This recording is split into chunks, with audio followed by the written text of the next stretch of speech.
Hello, everybody. Mark is currently on a call, so yours truly is going to kick us off here. It's 11 o'clock on the East Coast as we come back on here. And I was telling Mark prior to his getting on this call that in the last hour that we were on, including on Megyn Kelly, I did not get a single text message from any of my fellow Democrats saying, I see a path, I feel okay. It is either silence, they're opening a harder alcohol than they're currently drinking, or they're going to bed right now. Sorry to interrupt you. Let's get the quad up, please, while Dan finishes. Quad up, please. Just that there's not, it's not over till it's over, as Yogi Berra would say. But I am having trouble finding anyone who credibly says I still see a path at this point. At the same time, I just checked. I see some of these Senate races in the Midwest are turning. I don't think a Democrat, I think the Republican leads in Pennsylvania, Michigan, and Wisconsin, at least when I just looked, a minute ago. And so you're beginning to see now the reality that this could be a 54, 55, or even 56 seat Republican Senate. And, what that means, it's obviously not 60 votes. But it sure moves some legislative ideas closer to the realm of possibility than they would be in a 51-49. Yeah, and it doesn't give Susan Collins and Lisa Murkowski a veto over what they can do. Let's go to CNN audio, please. 356 vote lead with 51% of the estimated vote in from Arizona. Wisconsin, Donald Trump in the lead there, too, 49.9% of the vote. Kamala Harris has 48.4%.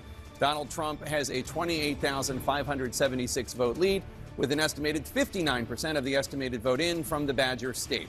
In the Commonwealth of Pennsylvania, Donald Trump maintaining his lead. He's at 50.7% of the vote. Kamala Harris with 48.2% of the vote.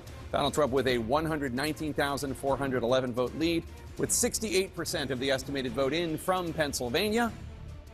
In Georgia, Donald Trump still in the lead there, 51% of the vote. Kamala Harris with 48.2% of the vote. Donald Trump with a 136,328 vote lead.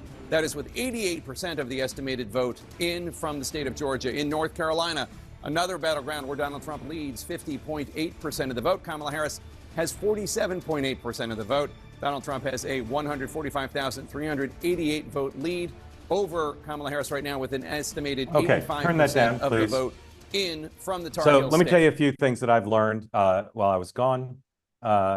First of all, take it for what you think it's worth. The New York Times Needle now gives Donald Trump an 87% chance of winning. My best data geek sources, some associated with the campaign, some independent, think that he'll win the three Midwestern states around 2% each. But they have very little doubt that he's going to win Pennsylvania and Wisconsin, and they think he'll win Michigan, although there's a little bit of a jumble there.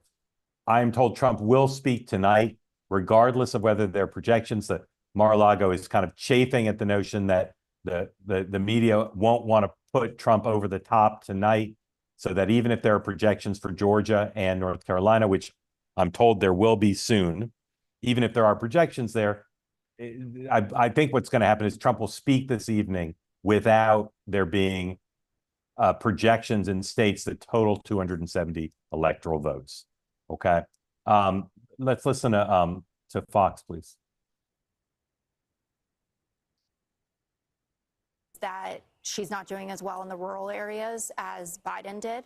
And that's something that they're paying attention to. But I'm hearing more and more from people that I'm speaking to, blue wall. And this morning, I'm sorry, take off of that. Let's go to Rachel Maddow, please, MSNBC. North Carolina and Georgia. Again.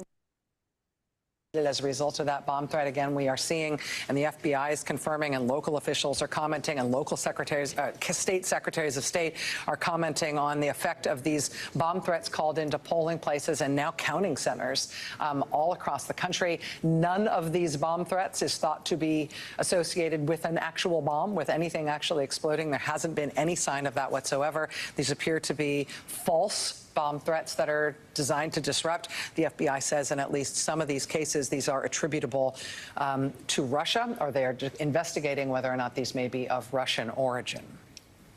But again, our battleground recap, summing up, we've got too early to call in North Carolina, Arizona, Nevada, and it's too close to call in Georgia, Pennsylvania, Wisconsin, and Michigan.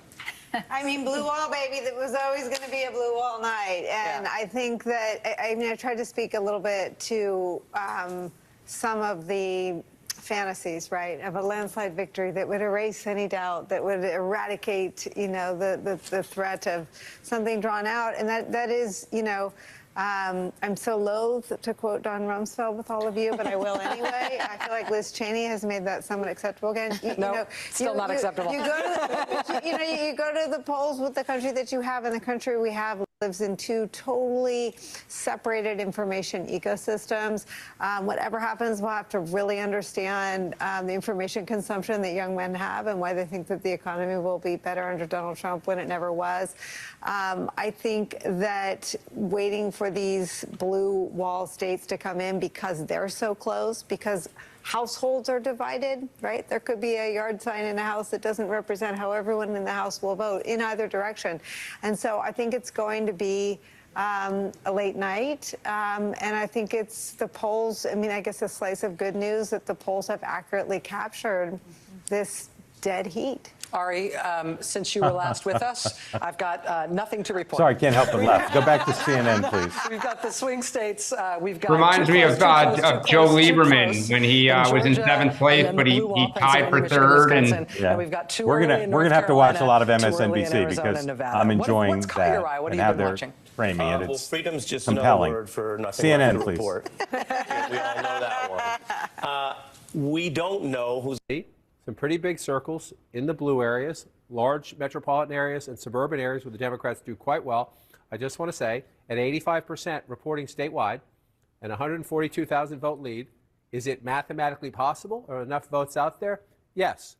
When you get to this point in an election in a state Donald Trump won twice, you start to think, okay, this looks like it did in 2016 and in 2020. It looks more like 2016 than it did in 2020, to be honest with you. But you look at it, and if you're in the Harris campaign, you're calling all these counties, and you're trying to figure out, you know, how many votes are out and what percentage are we getting. But if you're looking at the North Carolina map, I'd rather be Donald Trump than the Vice President of the United States right now. So then you bring up the Georgia map. And again, this one, I'll say this again, I'm a broken record. 2024 is not 2020. There's not as many mail-in ballots. We won't have as many large percentages of Democratic votes coming in the days after. But Donald Trump was ahead by more than 200,000 votes at this point 4 years ago. So let's just be cautious for the sake of being cautious. And yet, at the same time, I just said that, I want to tell you he's 136,000 votes ahead in a state that was decided by 11,000 votes last cycle. 88% of the vote is in. So where is the live outstanding vote? Live outstanding vote. This is where in the Harris campaign, you're just hoping that overnight these Democratic areas report not just their votes, but a lot of votes. You're hoping turnout, you know, exceeds your expectations. So you see down here in the Savannah area, this is where the races are won or lost for Democrats. Turn that Atlanta down. and the suburbs You around can take the quad away. So Dan and I are going to go over and do Megyn Kelly. Feel free to join us there. Okay. We'll be back at midnight. Urge you to come back. Okay. At midnight, we're going to have a lot more vote in. I'm virtually certain. I shouldn't say that. I'm relatively confident there'll be projections for North Carolina and Georgia.